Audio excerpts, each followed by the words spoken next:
You're watching Cable 2.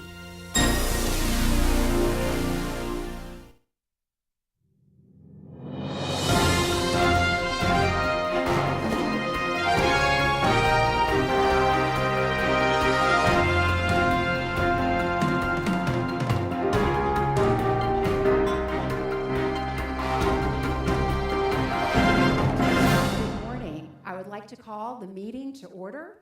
I would like to welcome you to the July 31st, 2023 special called Winston-Salem Forsyth County Board of Education meeting. Will you please rise as we start the meeting with the Pledge of Allegiance? I pledge allegiance to the flag of the United States of America and to the republic for which it stands, one nation, under God, indivisible, with liberty and justice for all. Our first order of business is the agenda review. Do I have a motion to approve the agenda as written? So moved. Do I have a second? Second.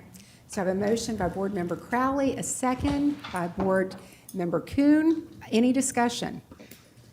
Hearing none, all in favor? Thank you, that's unanimous.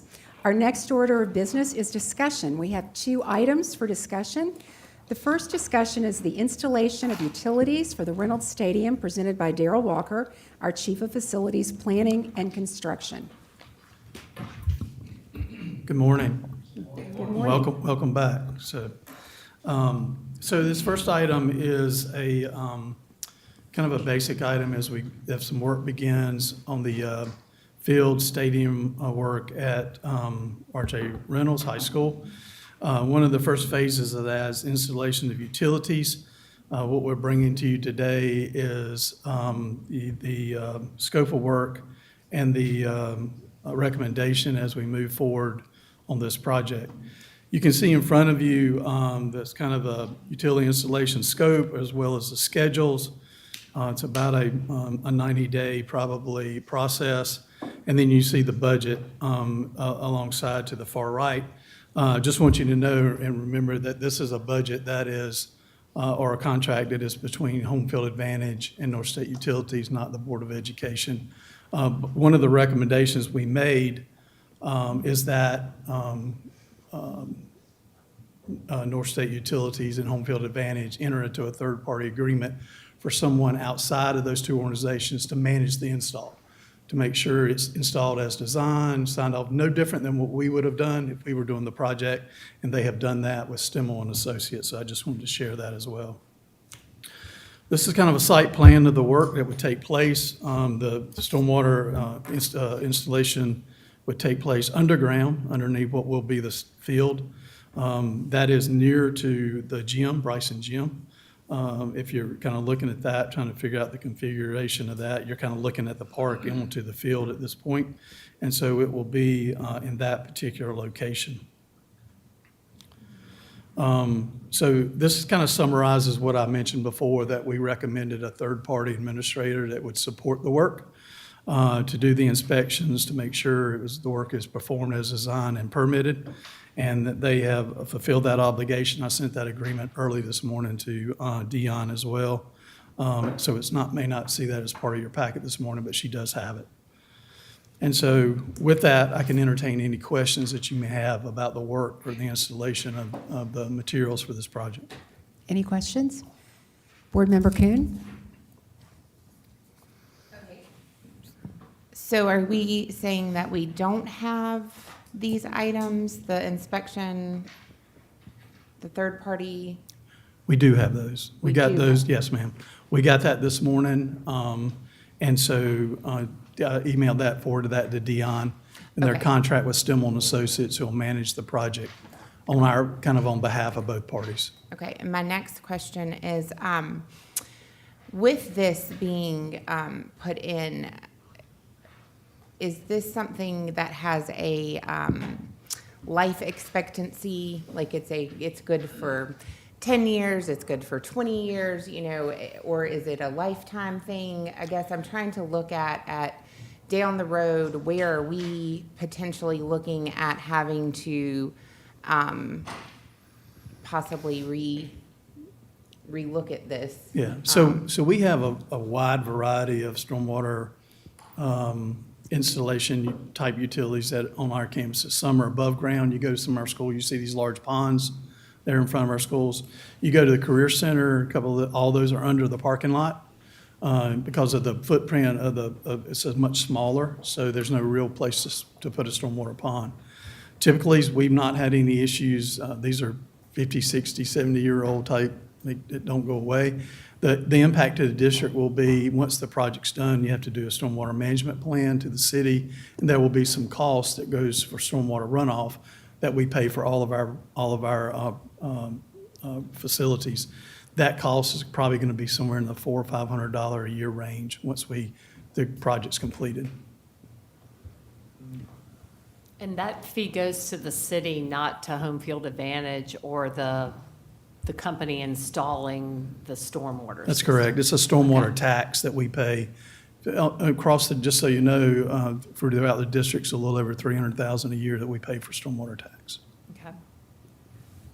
Yes, Board Member Brown Gaither? I have a question, and I guess this is because, let me preface this to say, it's been more than 20 years that I worked in construction, but I did do it, and I did it for an agency, a government agency. And I know as a government agency, we couldn't have conflict of interest. Because, I want to make sure, because Winston-Salem Forsyth County Schools is not in contract with either one, then we won't be held responsible as looking as a conflict, only because, and I know her very well, Ms. Fanius, but I want to make sure that we won't be held liable because of a conflict where she is president of HFA and of the organization that's doing this. I probably more of a legal question for Dion, but I don't see that being the case since the contract is between those two entities and not the And Board not of us. Education.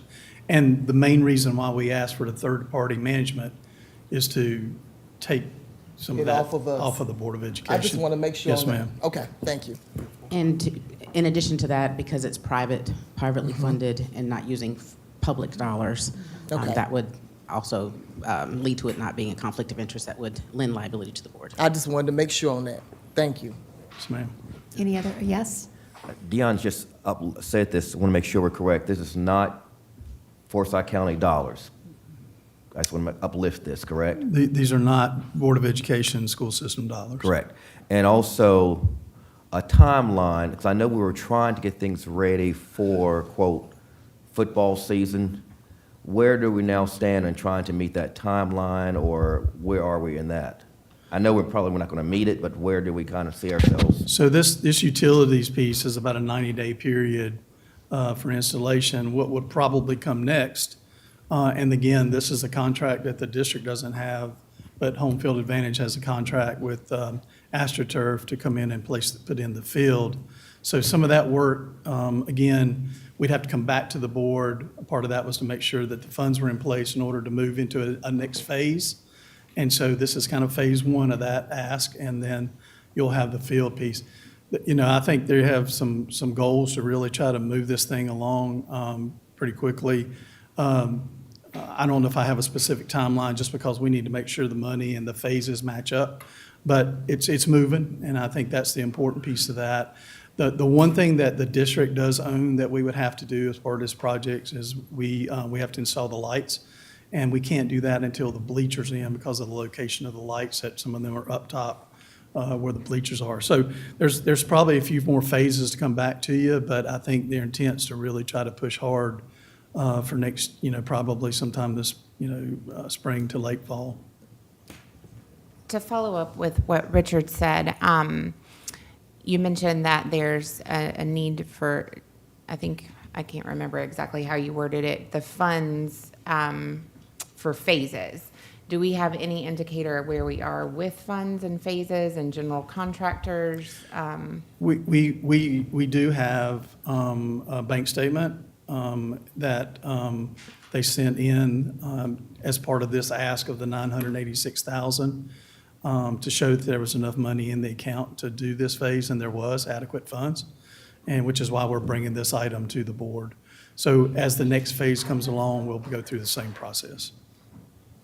May I add to that too, please? One of the provisions in the proposed contract that was sent to you all is a funding commitment and funding disclosures that we're asking them to make on a routine basis going forward.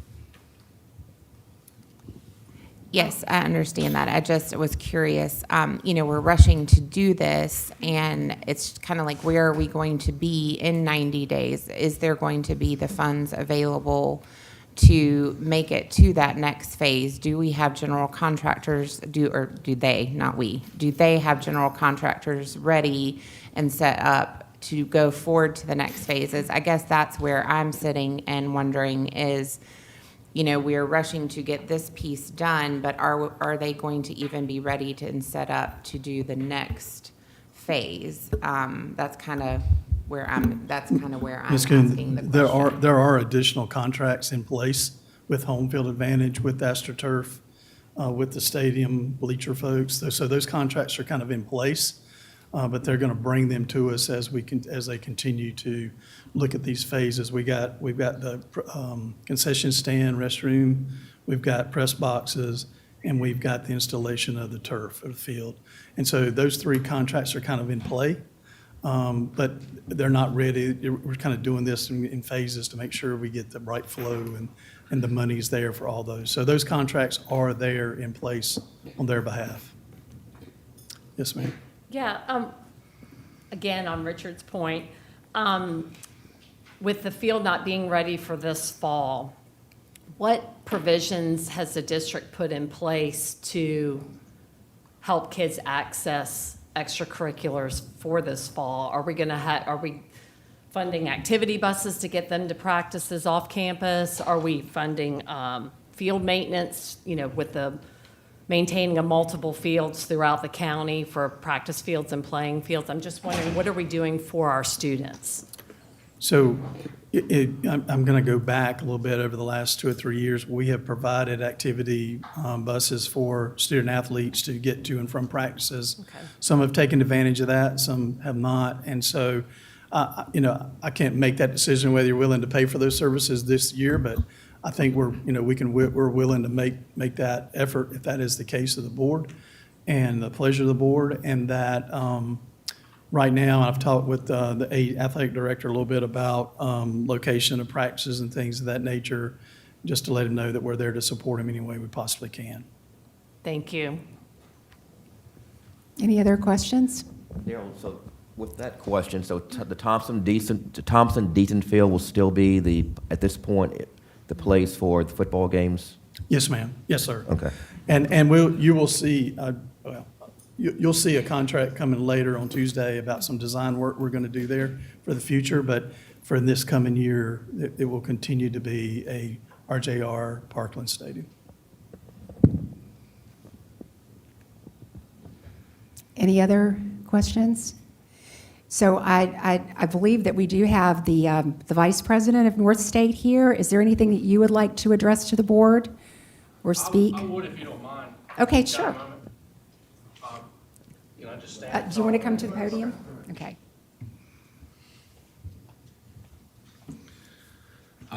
Thank you all for coming today. I know it's short notice. I appreciate y'all being here. I just want to address the conflict of interest first off the bat.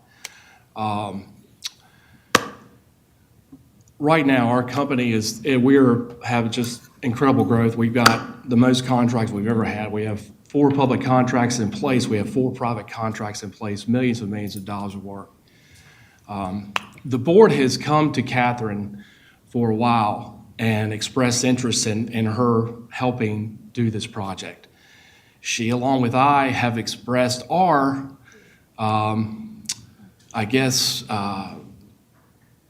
worry of the very things that you brought up, Ms. Gaither, and I appreciate that because we never wanted this to interfere with all the work that she and the board had put in. But it became apparent after we got the bids and some of the other prices we were getting, that it's really expensive. It's expensive time to put in infrastructure. The quote that we got from another company that did some work out there was $1.4 million, and that didn't include the materials that we're including in that budget. To be quite honest with you, This is a 90, 100-day project for us. We are putting, it is costing us, the opportunity cost of doing this work is going to be in the hundreds of thousands of dollars.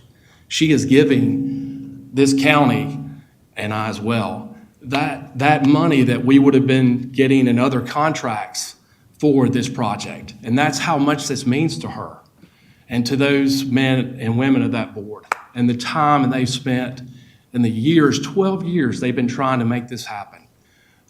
This is to honor that. I have seen my sister cry tears of anger and frustration, and I've seen her cry tears of joy. And I just want this for her, and for them, for the women, men who put their time, 12 years of thousands of hours they put into this. I just want to see this happen. So that's why we're doing what we're doing. And we're open to any scrutiny regarding that. I just wanted to bring that up. We're just doing this to make this thing go. That's all. Any questions? Sabrina, I saw a look on your face. When he said board, he was referring to the Home Field To Advantage the Home Field Board. Advantage Board, I'm sorry. Yes. Okay. I didn't get that at first either. I didn't either. I'm sorry. Okay. Any questions? Just for the sake of just transparency, do you have, and if you don't, it's okay, do you have what the next highest bid was? I know you all were the lowest, but like, just for the ballpark? We have the bids that came in from the open bid. Central Builders was the one that won the contract originally. They had issues getting a grading number. And then it looked like they were going to change their number. It became very odd.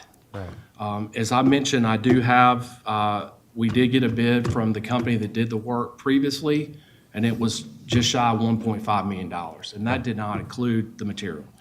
That's really what I was just looking for, is just because I think what that does is that paints a picture that the North State is sort of doing this work, I think, at cost. Absolutely. And not, I understand, and I too shared the concerns about potential conflicts of interest or the perception, but I think that the reality is just that right now we're in a very interesting period relative to construction, and so when I saw the amount, I was like, that's low from what I would expect the cost of the work to be. So I appreciate the transparency. It is low. I promise you it's low.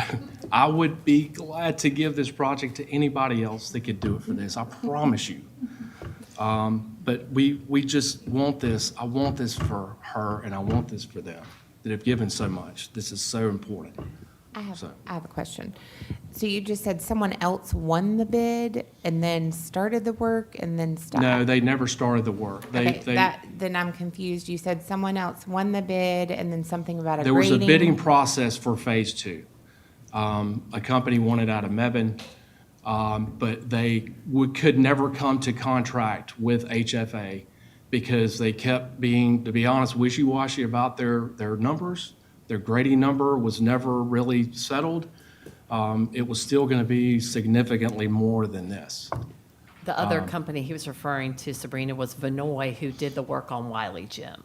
They went to them to keep them on the site to do the work, and their bid is the one that came in at 1 point whatever. 1.4 and change, just shy of 1.5. Any other questions? I'd like to make a comment. Yes. I'd just like to thank you and Catherine for all the hard work that you've put into this. I see this as a win-win for our district and our students. I can't imagine any resistance to this. This is an equity school, Title I. We need to do this for our students. Thank you. And I have a question too for Daryl. Daryl, do we have situations with other schools where they've done things in kind regarding our facilities? Absolutely. We've had Okay. been numerous type projects that have Were they taken place. considered conflicts of interest because they were the low bidder? It just sounds strange to me. I mean, like, we've had projects where PTA has installed things on our campuses where they have contracts with other folks. We're kind of the administrator behind that, and the contract's in place to protect the district. And so, they may use an electrical contractor or somebody that they know that they've gotten pricing from. I couldn't say that that hasn't happened, but And some booster clubs, like I'm thinking of West Forsyth had a lot of site work done that was, West Forsyth In has, kind, East Forsyth has right, had some okay. work done. That's correct. so this isn't, what really the precedent here is that it's this amount that's being given through private donations probably, rather than the principle of it, of somebody, giving us a facility at cost or doing a service at cost.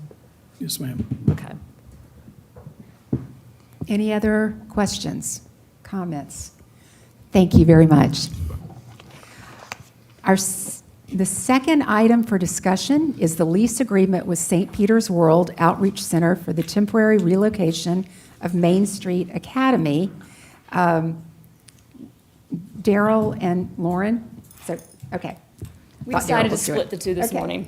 Okay, We were negotiating that before we got up here this morning. gotcha. All right, so good morning, everyone. Just to start with a quick update. Over the last several months, Nick Siva, our Director of Construction, Daryl, and myself have been meeting with the board members of St. Peter's World Outreach Center to negotiate the terms of the draft lease that you have. Excuse me. And so some of the significant terms of that lease are the rent. That rent is at $6.50 a square foot. This is under our general market value for leases. We do have other leases out there that are at $8.50 a square foot. The approximate space for this facility is 78,000 square feet. We're going to be using a facility on their campus called the Family Life Enrichment Center. It is a standalone building. Some of the board members came and toured recently, so you could see that space. The term is for 18 months. That 18 months is based off of the construction project for the new Philo project. The tentative occupancy date, we were looking for August 1st, and hoping to try to move forward on that lease agreement if approved as soon as possible. And we will be providing custodial services in the facility, purchasing partition walls to be able to create some classroom space in some of the larger areas as well. In the PowerPoint, and I think you all have a copy of this as well, you can see kind of an aerial view of the site plan. There is parking area that we would need access to for some visitor parking, our staff parking, and then car arrival area, as well as bus staging area to drop students off. There are some fields on the back side of the property as well that are part of this lease agreement to be able to have outdoor activities for the school. This is an internal layout of the building to give you an idea of the spaces that are in here and classrooms available for the various staff members of Main Street to conduct instruction on a daily basis.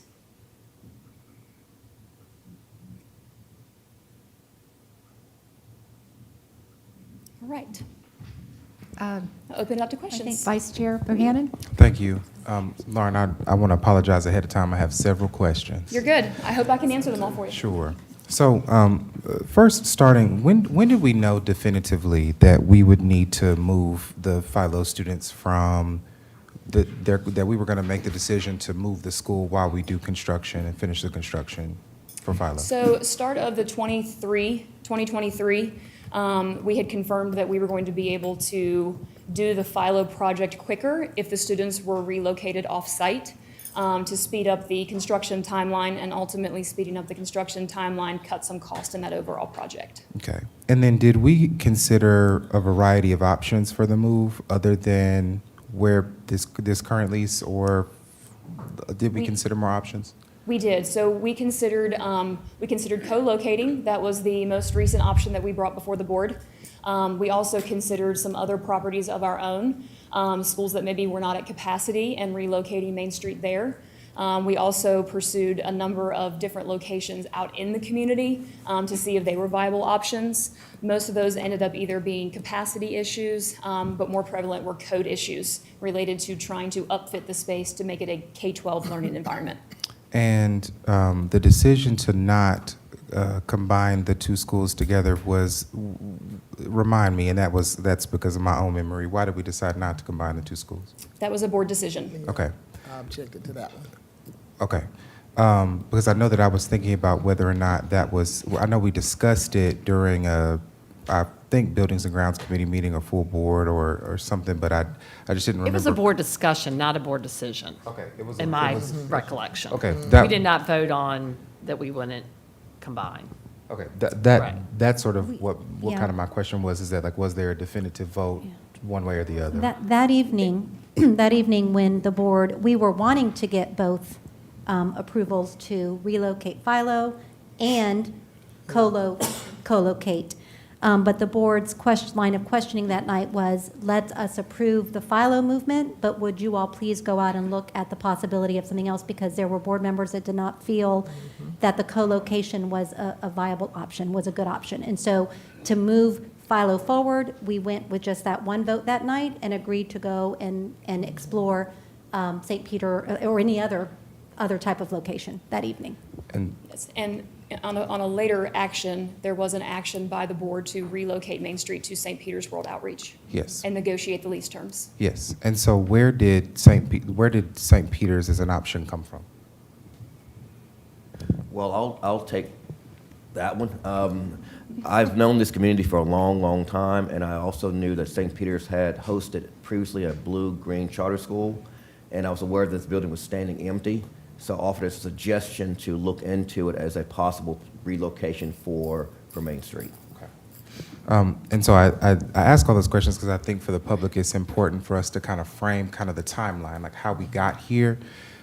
Because the concerns I think I have are based on my reading of the contract are about, it's a wonderful space. I've heard from my colleagues that people really love this space, but the amount that we're kind of proposed to be paying per month seems to be an extremely high amount, given the fact that, based on my reading of the lease, and please correct me if I'm wrong, that we aren't really the space isn't ours in that every day at 6 p.m. Like the church still has an option to utilize the space after 6 p.m. Is that correct?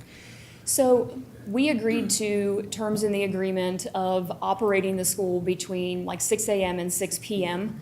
To be in that space. However, in the last discussions that we had and in preparation of this document, board members of St. Peter's agreed that they would not be utilizing the space when we were not in it, and it would be solely ours. They felt like that was a better use of the space and helped deal with any conflicts. They did ask special permission to be able to host an exercise class on Wednesdays at 5 p.m. and asked if staff could try to be out a little bit earlier just to clear the building so that they could secure it. The primary reason for the current lease agreement for the 6 a.m. to 6 p.m. is because there are gates on the property that have to be secured in the evenings, and they wanted an idea of knowing that those gates would be secured by a specific time. If they plan to do any large events, so in the facility there's 3 basketball courts, and so if they were to host a tournament or do a special lock-in for their congregation, they would ask special permission well in advance to ensure that we were able to accommodate that, secure our items, certain spaces to stay out of things of that nature. But it would not be a regular occurrence in the new lease agreement. Okay. And then my last question is around, so we are, in addition to paying the proposal to pay this $42,000 a month, we also have to upgrade the IS infrastructure ourselves, and like what are we doing in terms of, what do we need to do in terms of upfitting the building to prepare for our students to be there? So the current infrastructure there for internet, and I might have to get like a head nod or a default to Kevin on this one, is more of a residential-based system. There is not enough bandwidth there and stuff to be able to support our students and the Promethean boards and staff on their Chromebooks all day long. And so we would be running Cat6 cable throughout the facility to be able to set up our own Wi-Fi points. That also comes into play because we use E-rate and have educational filters on our internet, and so it would be a network just for us. And pulling all those types of things out once we leave a facility is very complicated, and a lot of times stuff that can't get reused. We would bring all the hardware back with us, so the actual Wi-Fi points, but as far as the cabling infrastructure, we would leave behind, and they would end up having that for the future. What is the cost for something like that? Just curious. Kevin, can you speak to that for running the Spectrum line and the Cat cable?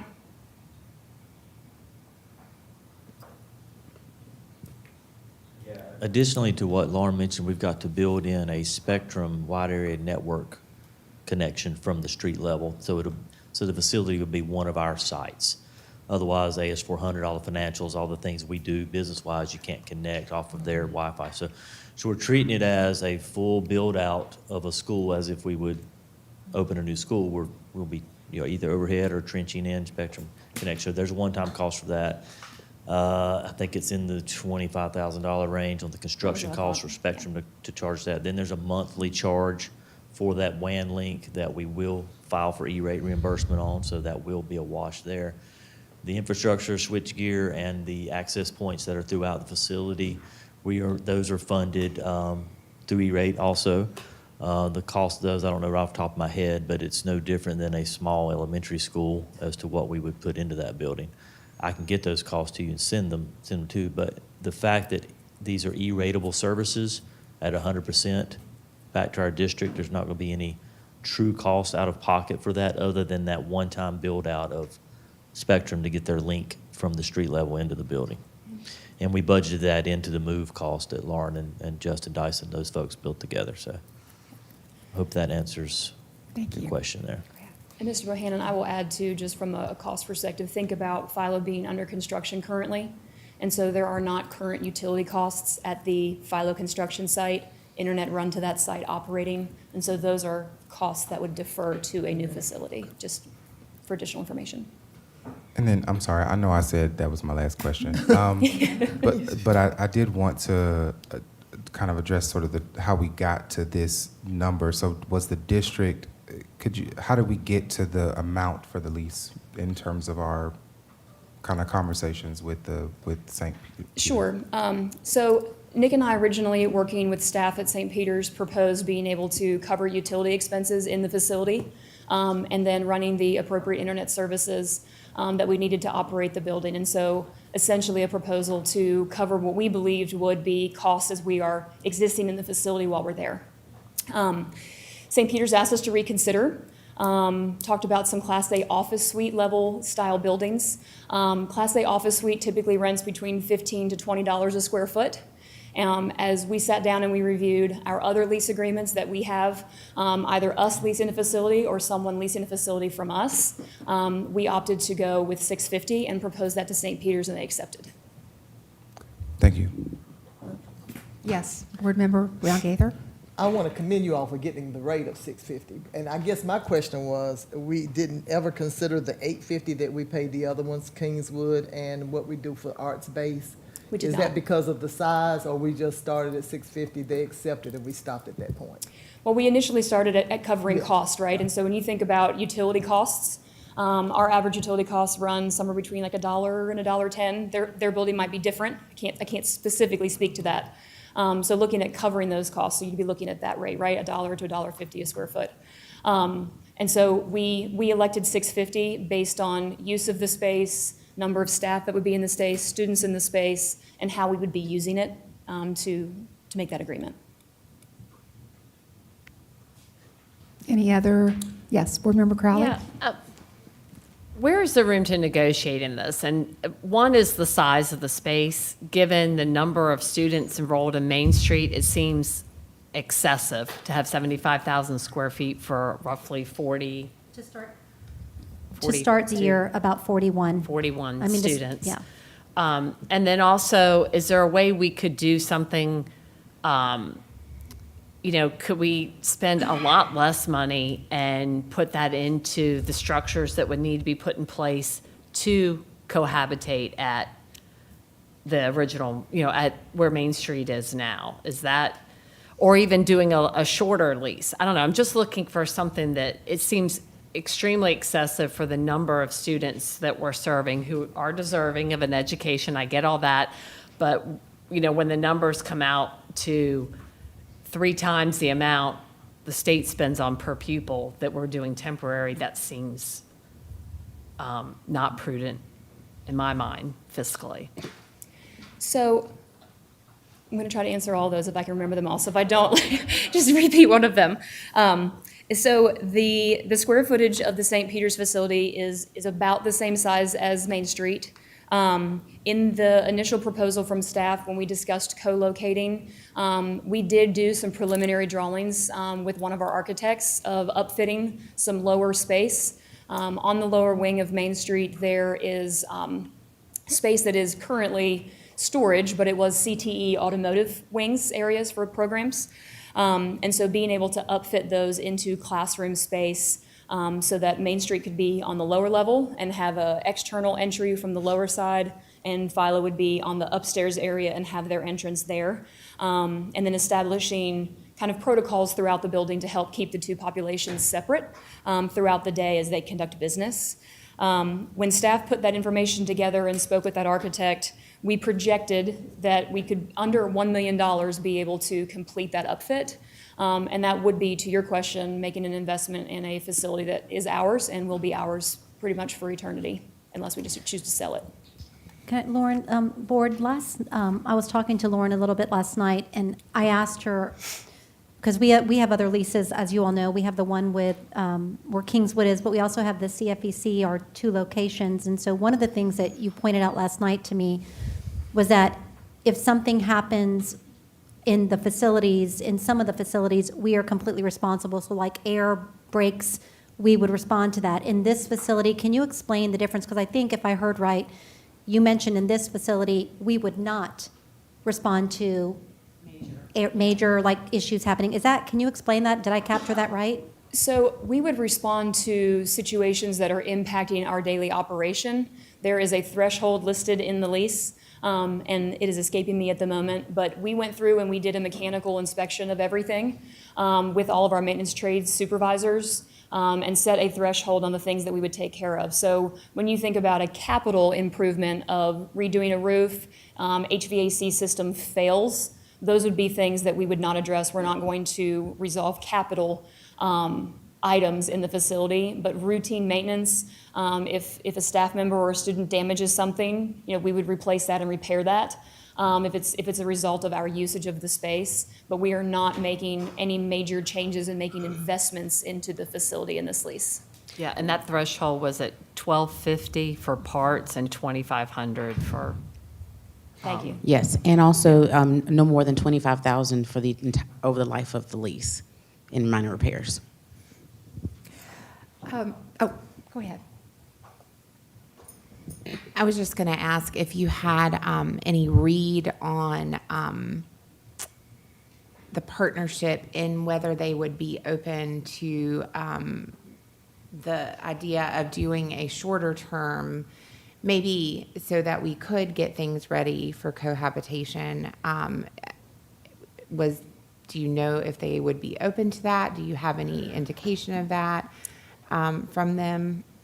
I don't have any indication. We have not at this time talked about a shorter term lease. That is certainly a topic that we can broach. We do not currently have feedback from them on their thoughts on this lease beyond being comfortable with the 650. This lease was built with all the things that we all talked about, but we do not have their official stance on the language that is in the lease. I would say for the current Main Street facility, I feel like I would be remiss if I did not say it is an 800 capacity building.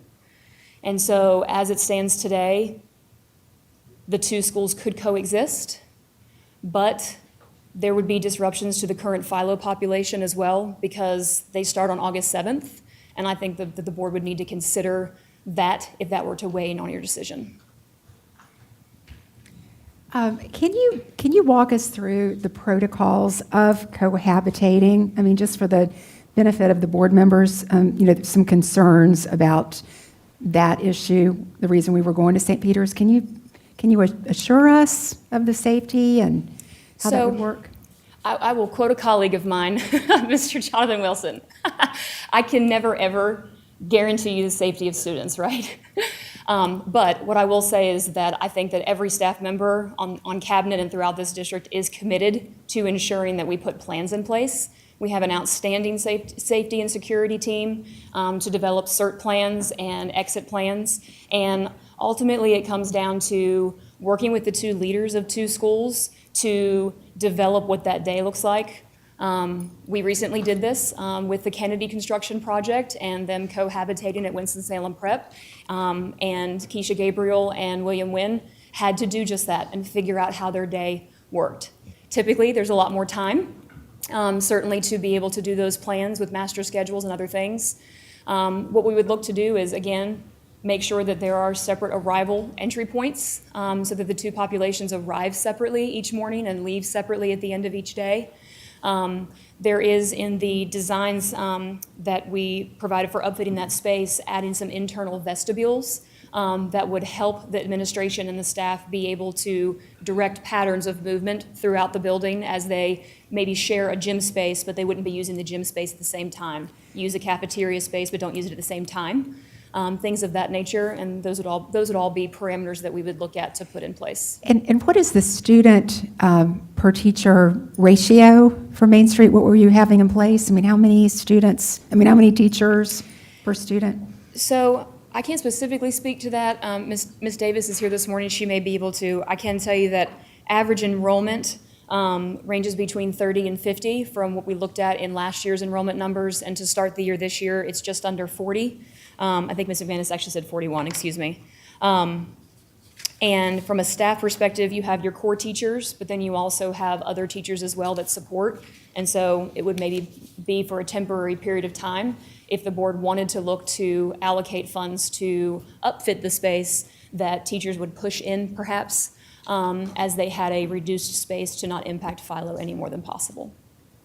Can I ask a quick question, Lauren, as before the next Yes, ma'am. board asks? So when we first came to you all, and I think we need to definitely use the word, at least words mean something to, I think it's co-location versus cohabitation. When I think of cohabitation, I think you're living in the same space. Co-location means you're in the same building, but living in two different spaces, because we're Yes. definitely not like, we're sorry, I just had to say that. I was like, no, we're not cohabitating. It's because I think when we brought it to the board the first time, I feel like they were going to be on different levels of the building. So my question, before we keep moving on with questioning, is when we decided we weren't going to do that, did Philo start moving into any of those other spaces? We knew there were going to be common spaces that we would have to schedule at different times, but we also knew they'd be on different floors as they entered and throughout the day on two different floors. Has that shifted at all with Philo being there in the building on their own at this point? So at this point, staff members that support the district at large have been relocated or are relocating to basically give Philo the entire facility. In the last plan that we developed, while Main Street was predominantly on the lower level, there were a few Philo, I think I meant to say Main Street if I said Philo. Main Street would be on the lower level and Philo would predominantly be upstairs, but there were spaces that we were upfitting on the lower level to support Philo, Okay. so that they would have all of the things that they have in their current programming, such as like a band room, and there were a few other classrooms as well. So to say that they would be completely divided by two floors, I could It's not say true. that. Okay. Can I, that just kind of sparked a little something in me. And I don't mean this disrespectfully, but it may come out disrespectfully. Why did we have a school with a capacity less than 800 come in and disrupt employee office locations? That seems concerning to me.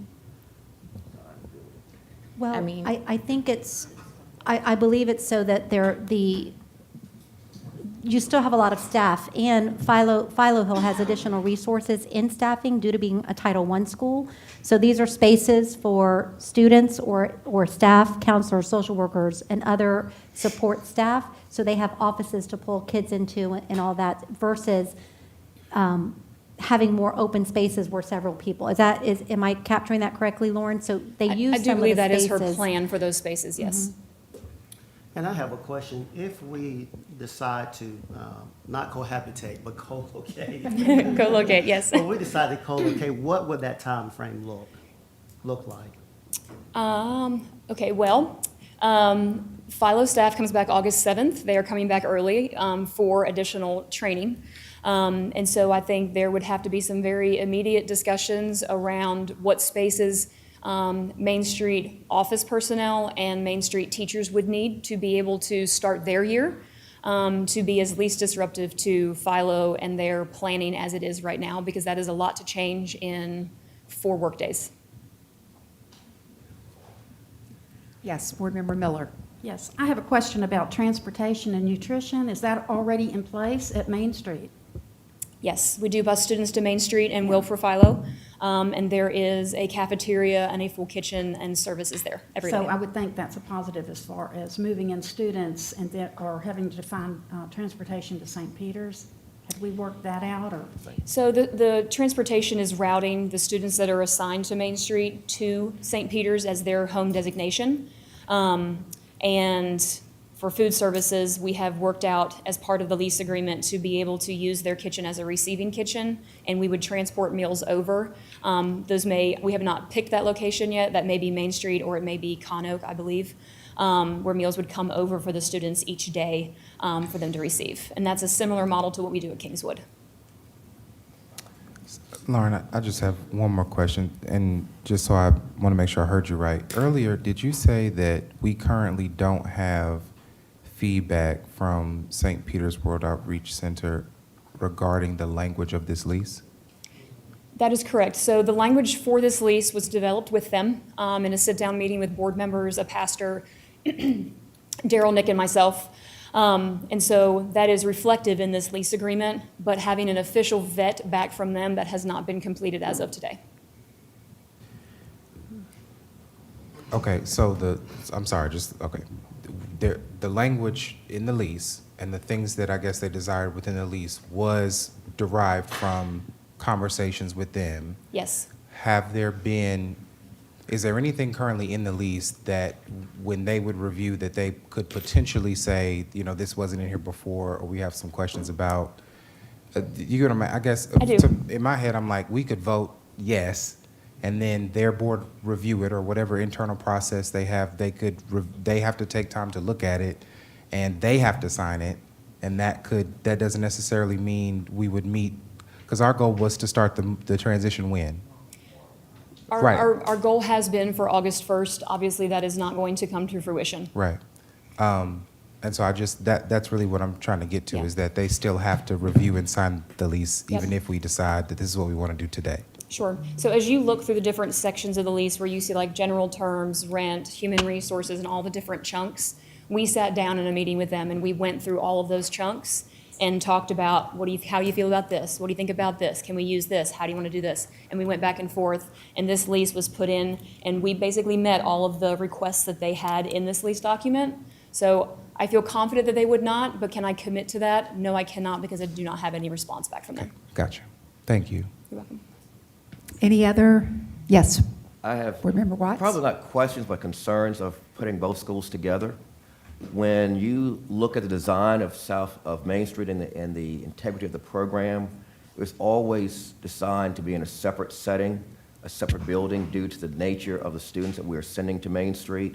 And I'm really concerned about having Main Street located with any school at this point. I guarantee if you ask any current high school principal today, if they had space, would they be willing to take on Main Street with protocols in place? And the answer is no. So why are we trying to, quote, force a Philo Hill in a Main Street together is my concern. I'm still got a lot of concerns about safety. I respect the protocols of Jonathan Wilson and the team, but I know students will find a way to get together if appropriate. And I do not want a sixth grader on the campus with a Main Street student with the possibility of something may take place. So that's a concern I have expressed to the board. If the votes are not there, the votes are not there, but I will also consider, we talk about safety a lot in our district. Let's also keep safety in mind as we look at the cost. Keep safety also in mind as we look at this matter.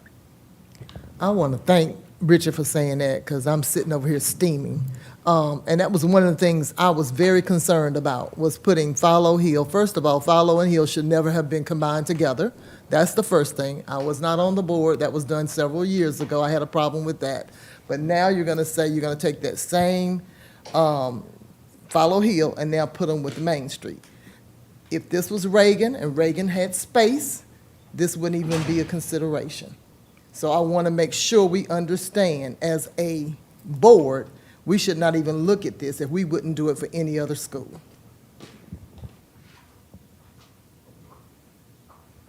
Any other questions, comments? Yeah, Remember- Lauren, just kind of wrap this up for us one more time with the Okay. space. Philo Hill has what capacity? Just shy of 400. Okay, all right, yeah, 400. I'm And sorry, Main Street- enrollment. Enrollment, 400, and Main Street has what capacity? Enrollment or physical capacity? Physical capacity? 800. 800, okay. And then at this point, our average, I guess, attendance of students at Main Street is how many? 41, 50? 41 to start the year. If you look back through each month, an average for last school year was 31, 35, 37, 34, 27, 37, 34, 44, 39, 57, 67. Okay, So higher enrollment at the end of the year. fine. All right, so I have a crazy question. Why wouldn't we move Philo to St. Peter's and keep Main Street where it is? If the capacity is about the same, which was said earlier, about 75,000 square feet, you know, it seems like that would be less expensive to do, you know, displace one student body than two. And also when you consider the employees that are being moved. Was that, I don't know. Yeah, so. Maybe it's a crazy idea. St. Peter's wasn't originally considered when we were looking at the relocation of Philo because of the way the space is designed. While square footage may sound great, middle schools are typically higher than that in square footage, just by a little bit. But there are a lot of large open spaces within the St. Peter's Family Life Enrichment Center. There are spaces that are the size of this room. And so when you think about the various program offerings and classroom sizes for Philo, it was not conducive for that large of a population. And one of the things that St. Peter's board specifically asked us for language in this lease was that the capacity not to exceed 100. I also want, one other reminder is that, yes, it's a high rent when you think, because it's 78,000 square feet, but it's a lower rent when you think of what we spend per square footage on some of the other leases. But the other thing is, when we asked the board for fund balance for the moves, we said we would not spend more than $1 million. We needed that for both moves, depending on what that was. So that is what we've really worked. I mean, it would be great to come under that, obviously, but if not, we have still stayed within what we originally asked for the moves of both campuses. So if we were to stick with this contract and move it forward and still have Philo in Main Street, we have still stayed within the $1 million of fund balance that we originally requested. I just want to make sure that that you all know that as well. I think you already did know that, but just to remind you. So I have a question for staff, because I think this is going to help me understand. So I hear the concerns from my colleagues about the students from Main Street and students from Philo Hill being in the same building. But originally, the proposal from staff was to have them both in the same building. So what are staff's opinions about, you know, does staff have any particular response to the concerns about the students being in the same building, and you know, any additional thoughts around that? So when we had many discussions about it, and when we went out, not me personally, but when staff went out to look at how could this be done in a way that would create as safe conditions as possible, I felt like the protocols would keep our students safe, or we would not have brought forth the proposal in the first place. But the concerns from Board Member Watts and Board Member Brown Gaither are legitimate concerns. I mean, so I don't want to say that those are not legitimate concerns, but we came forth with that. We had gone out, we had walked with both principals, we had talked about how it could be done. There were potential plans in place that could be adhered to make it as safe as possible. The whole idea about a high schooler being in with a middle schooler on the same campus in a model that's not like a 6 through 12 model, like it's not that kind of model, because those kids would go up and be in high school. So they're two separate populations of kids there for different reasons. Being together, those age groups, that could be concerning. I understand why that's concerning. When we first brought it, it would be to keep the two groups completely separated. So, yeah, I don't think we would not have brought it forward had we not felt like we went out and done an extensive walk and planning of the facilities. But again, I don't want to diminish the points that were brought up by two of our board members this morning on the different ages of the student groups. But yeah.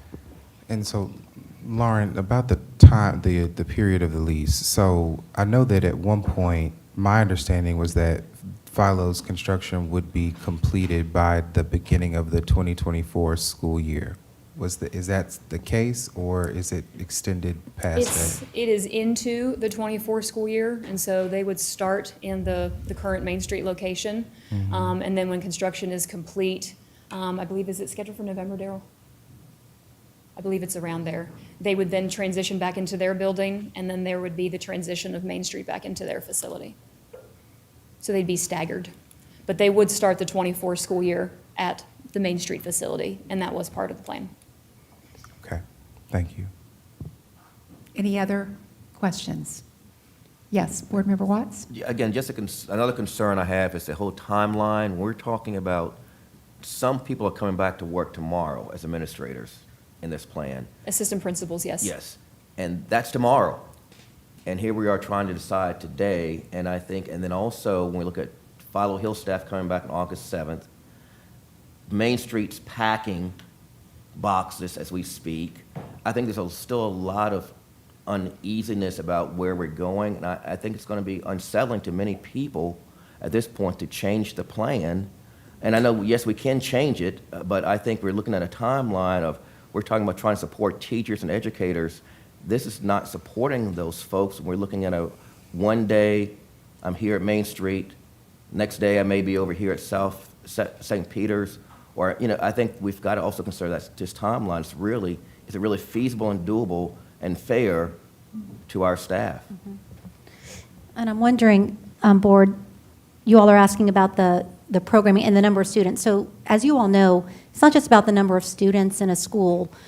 A school like Philo has a lot of additional supports and a lot of additional programming and tutoring and plans like that that they do with students. So it's not like it's 400 kids, let's do a math problem and figure out how many staff that is exactly, and they're all going to fit in this nice little, I mean, there's different programming and innovation, and our principal at Philo, Fran, she is Miss Innovation. Like, they're planning all kinds of things. And so I will say they do have plans for the building.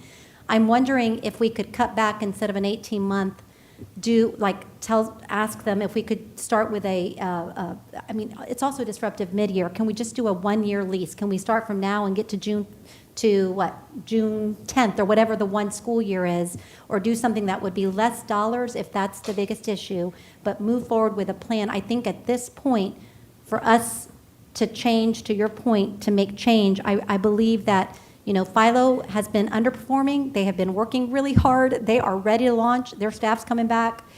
And to say now, in 3 months, we got to figure out, let's move from some of the spaces you've kind of taken over, thinking the building was going to be yours, and let's fit it all. I want us to think about all those dynamics that will happen. We could do anything, we can make anything happen. Anything's possible, but I'm just saying, let's think about the dynamic of our staff as we think about all the decisions today. And maybe it's a shorter contract, and let them know of we feel it's a lot of money, but just something to think about. Board Member Kuhn? I appreciate the work that Philo Hill is doing and everything that they're excited to go into the space and do, and the innovation and everything. I also think that sometimes we have to remember that with change comes sacrifice, and this is a transition year, and trying to implement big, innovative changes before you're in your space may have to pause when we're trying to think about finances, because this is a huge, when I think about the amount of money, that's a ton of money, and we are in a position where we are supposed to be good stewards of our finances. And I want our kids to be safe, and I want things to be done properly, but I also want us to be fiscally responsible. And I think sometimes in transitions, we have to say, okay, this is a year where we're going to have to make some concessions and make some hard decisions, and then we're going to push through, and then next year it's going to be amazing. Because my concern is if we only do a one-year lease, what happens then if we're not done with construction and then we are stuck and we don't have space ready for Philo and we no longer have space for Main Street, and then we're uprooting them after a year. You say it's hard to move after 3 months. I think it would be simpler if we did a 3-month, let's get the space ready, cohabitate, and move along, versus a year lease where you're really in the building and it's really your home. I don't know. Those are my thoughts. I on wonder, that. Lauren and Daryl, how much, one of you hopefully will know this, when we had the option of keeping Philo in Philo for the construction, it was going to take us longer. How much are we saving as a result of moving the students out?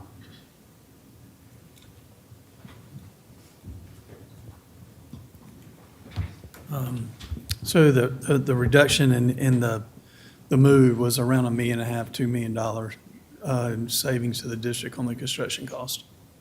Okay. So and the reason I asked that, and I really just thought of that, not all of this is like organic conversation today, because all of this is, we've been trying to work to get this coming to you and have approval before we move. But I wanted to know that because had we not moved the students, which was the original plan, and we left them there and left Main Street there and don't incur a $700,000 expense potentially for 18 months of rental, we would have incurred a 1.2 potential expense, or is what you're saying, or up to 2 on keeping the kids there and trying to work around them. So I understand, guys. We trust me, money. We are trying to be good financial stewards as well while we continue to do what's right for our kids. And so I just wanted to know that, because at some point the money would have been even more, is what I'm understanding, if I'm interpreting that correctly. And if I'm not, please, let me know, board. It is 2 different pots of money. One's in the bond funds, correct? One is in the bond and one is And your- one is in your local fund. Your local fund balance. So I just have this last question, and I promise I'm done. So I want to be clear about because to me, when I hear conversations about kind of this like being last minute, we have a plan, and at this point, we're sort of kind of between a rock and a hard place relative to our goal to start moving in was tomorrow. But we're not here because in terms of the timeline in terms of getting the lease ready to discuss hasn't been on staff.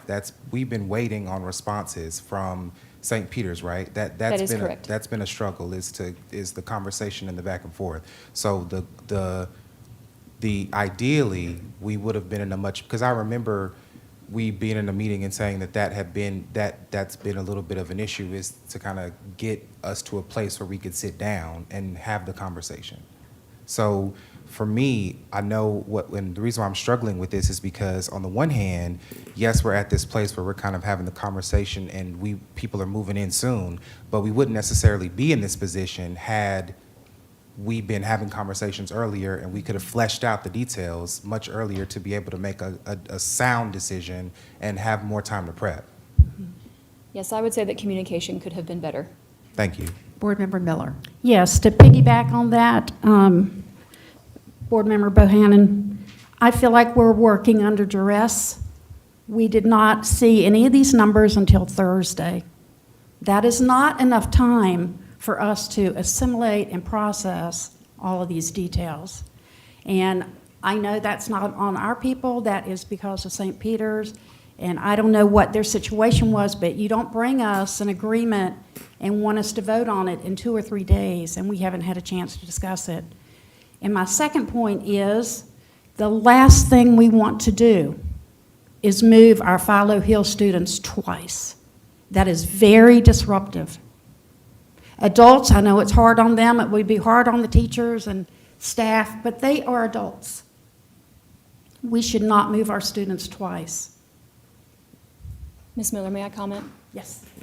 So in regards to bringing the lease to you and the timeline, I do just want to clarify from staff's perspective, when the board did take a vote to approve $1 million to support the relocation of Philo and Main Street, staff did interpret that as a directive of ensuring that the cost did not exceed that. And we were fortunate to negotiate those prices to $650, which is under the majority of our leases. And so we were not expecting there to be shock in that dollar amount. So I cannot place that on St. Peter's. And also, just to remind the board that when we discussed the safety piece, we went back to the staff and said, help us find a location.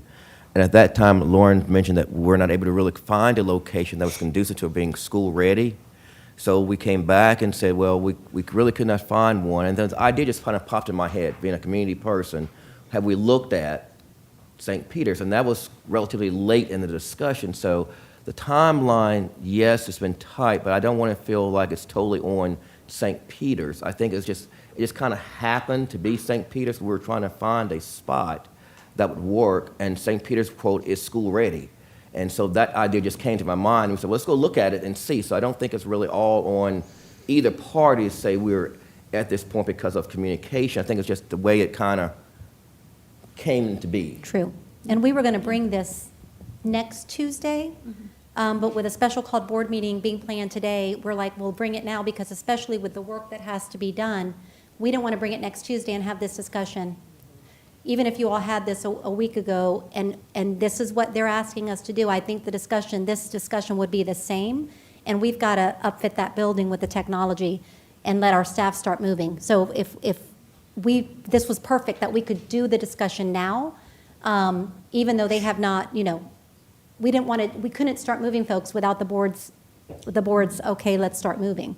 So it would have been at the first official board meeting, but this will help us be ready if it were to pass today. And let's walk through the negotiations on this contract. Okay. And because we do not have that property 24/7, is there room to go back and say, can we get a better price? We've got it half the time, in our possession. Well, Is there some we wiggle do room have the there? building in our possession all of the time. Right. They very much want to work with us. If we need to be in the building after 6 p.m., it is not a hard out, you can't be there. They just want to know if we're going to be on campus for an evening event or on campus for a weekend event because they have other events themselves. But there is open discussion for us to be able to use it, and they will not be using the Family Life Enrichment Center building except for that 5 p.m. exercise class on Wednesdays.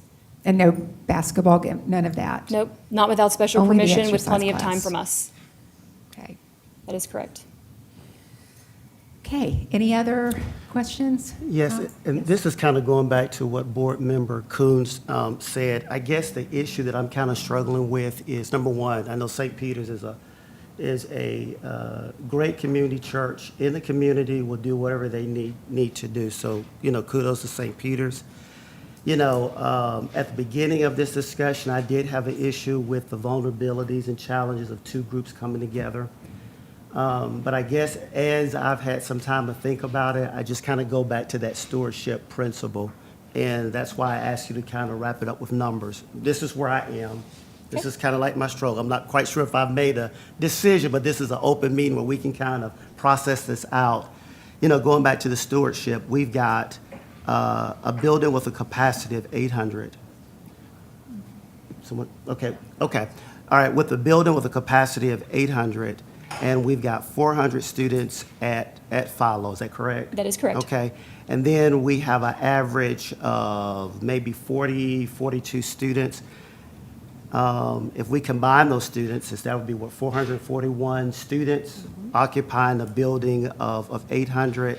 That's just my concern, just the stewardship principle, it's a difficult place to be in.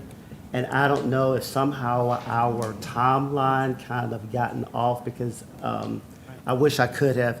We did say, let's look at this at $1 million. That would be our bottom line. But I guess when other folks in the community saw this, they started saying, what about stewardship? What about financial fiduciary responsibility. So that's what I'm trying to sort out. Yeah, and Robert, I appreciate what you're saying. I think for myself, I'm thinking about safety, and our guiding principle for all of our decisions is supposed to be what's best for students. And we did agree on an amount that we were willing to spend a few meetings ago. So it's almost like, and I'm saying this for myself, if I have a problem with the price now, I should have thought about if I was going to raise my hand to approve up to $1 million a couple months ago. So, But I think that's the key word, up to $1 million. And in my head, it's like, okay, that's where it keeps getting me. It was up to $1 million. And I know that we're not there, but by the time we add in the infrastructure and all the things, we're going to hit that $1 million. And in my head, I keep going, but did we have to spend $1 million? You know, that's what keeps going in my head. When I raised my hand to approve $1 million or up to $1 million, I focused on that up to. Not that I said, yeah, let's go spend $1 million.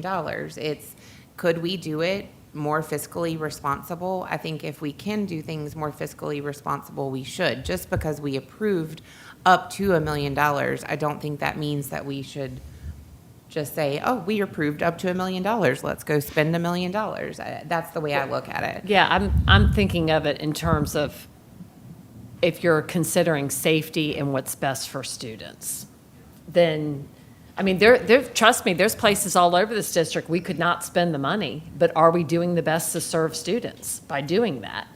And that's a big part of what we're here for, is to serve students. It's the only part really that we're here for, is to serve students. And what's going to be the best situation for serving students in this? I mean, do I want to spend that much money on it? Of course not. But I mean, I am leaning with Richard on the safety part. I have all the faith in the world in Jonathan, but I also believe exactly what his mantra is, and that's you can't guarantee safety. And with these two very different populations, not just on the same campus, but under the same roof, let's be clear, I think we really need to consider what's best for students and safety and prioritize that above being the most fiscally responsible stewards we can of every dollar. Board Member, Chair Kaplan, is there an amount, just out of curiosity, that would have been acceptable to our board if you were to be able to, if they were to say, okay, we've heard the conversation, we can come down a little bit? Like, what would be acceptable to our board as far as paying rent?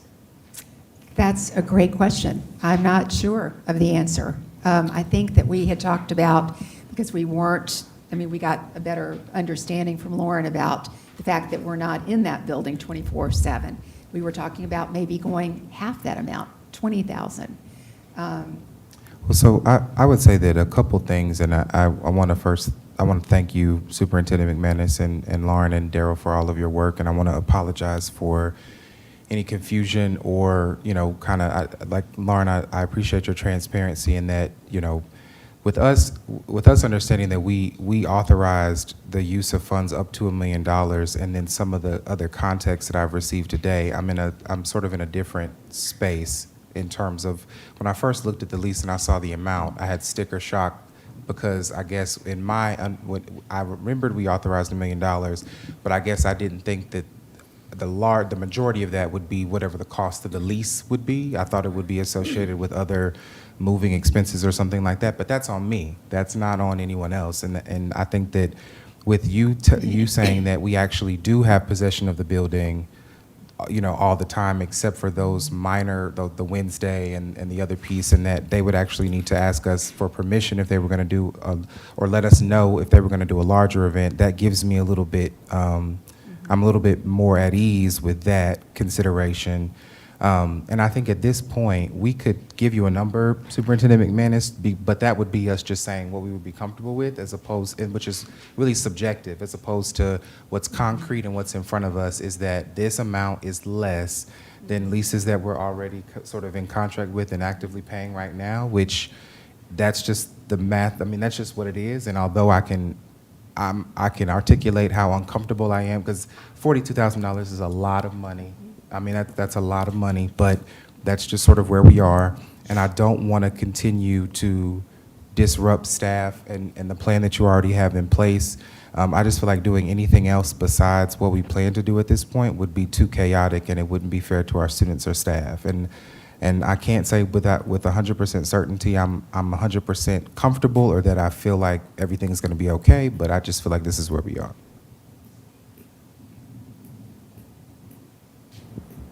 Well said. Okay, if there are no other comments or discussion, our next order of business is action items. We have 2 action items. First, consider approval of the installation of utilities for the Reynolds Stadium. Do I have a motion? Move to approve. Do I have a second? Second? Okay, so we have a motion from Board Member Miller. We have a second from Board Member Crowley. Any discussion? Hearing none. All in favor? Opposed? Okay. Are you abstaining? Are you, excuse me, were you opposed? Oh, I'm sorry, I didn't see your hand. Okay. Okay, so motion passes, 7 in favor, 1 opposed. Motion passes. Thank you. Next, consider approval of the Should be lease. 8 to 1. 8, excuse me, my count, 8 to 1, sorry. Next, consider approval of the lease agreement with St. Peter's World Outreach Center. Do I have a motion? I'd like to make a motion that we approve the project lease agreement with St. Peter's Outreach Church. Okay, do I have a second? I second. So we have a motion by Board Member Watts, a second by Board Member Brown Gaither. Any discussion? Hearing none. All in favor? Okay. So 1, 2, 3, 4, 5, okay. Opposed? 6. Okay. So motion passes 6 to 3. Okay. Next, we are, next order of business is adjournment. This concludes our special called meeting. Do I have a motion? Second. Second. Okay, we are adjourned. Thank you.